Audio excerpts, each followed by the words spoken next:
Orson Welles is my go-to pick for greatest American film director, even over Kubrick, and not solely for Citizen Kane, actually far more so for most of the features he directed after Kane, which I feel were mostly superior to even Kane.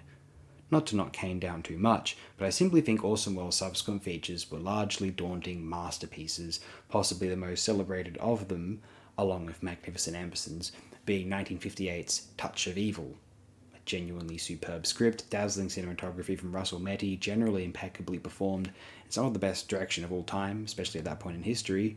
Touch of Evil is an extraordinary accomplishment, extracted by Welles out of a novel which no one would have remembered otherwise. 1001 Movies You Ought to See prior to carking it had this to say: "He was some kind of a man."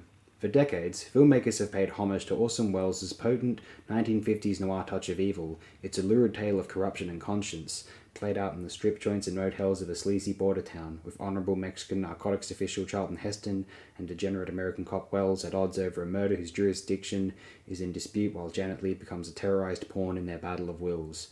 Heston strong-armed Universal into hiring Hollywood pariah Welles to direct as well as play the role of Hank Quinlan. Welles immediately threw away the script and wrote his own free adaptation of Whit Masterson's pulp novel Badge of Evil, transforming a cheap little thriller into great art.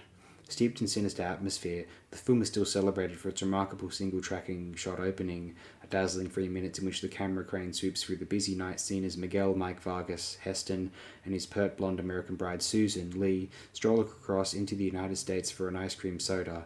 An unidentifiable man plants a bomb in a convertible, pedestrians scurry around, the driver's floozy companion complains she's got this ticking noise in my head.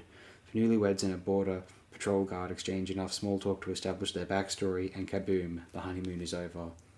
Police Chief Quinlan arrives from the American side of the border to control the investigation, while Susan is waylaid by the Mexican drug dealers Vargas has been working to shut down.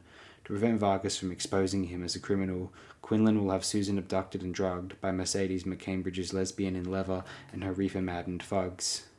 Quinlan is one of the giant film noir psychopaths, a bloated figure whose abuse of power has turned him into a monster, the already hefty Welles expanded with padding and false nose. Momentarily unrecognized by Marlene Dietrich's enigmatic whore as her one-time intimate. Heston as a Mexican seems a preposterous idea, but his performance is interesting, his confidence in a sophisticated role sufficient to prevent the satiric Welles from crushing him.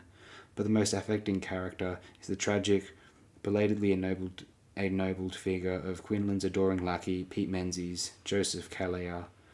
Rivaling the opening are a series of bold, complex set pieces that have given Touch of Evil its reputation as film noir's epitaph, Welles theatrically exaggerating stylistic elements while achieving a hyper-realism with Russell Means' sharp black-and-white cinematography and Henry Mancini's Latino/jazz/rock-and-roll score.